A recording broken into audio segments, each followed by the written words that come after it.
আওয়ামী লীগও এর আগে নিষিদ্ধ করেছে জামাত।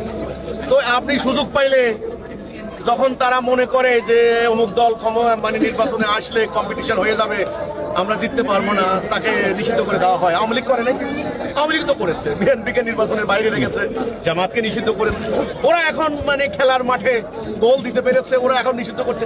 এটার নামই তো ডেমোক্রেসি, নাকি বিউটি অফ ডেমোক্রেসি। কি আইরনি কথা! সুযোগ পেলেই প্রতিপক্ষকে নিষিদ্ধ করে দিচ্ছে, সুযোগ পেলেই তাকে পিটাইয়া দেশ ছাড়া করে দিচ্ছে। এরপরেও আমরা গণতন্ত্র খাইতে হবে, খুব মজার খানা। আমার কথা হলো আমরা এই গণতন্ত্র চাই না। হ্যাঁ, আপনার এক দলের একেবারে বিনাশ করে দেব, তাহলে কিসের মানবাধিকার, কিসের ন্যায়সঙ্গত অধিকার, কিসের আপনার হলো বৈষম্য বিরোধী আন্দোলন, কিসের ভোটাধিকার? খালি লাইন ধরে ভোট দেওয়াটাই বলেন গণতন্ত্র। এরপরে আর মানবাধিকার, ন্যায় বিচার, তারপরে দেশের সুবিচার, সামাজিক নিরাপত্তা, এগুলি আর কিছু না।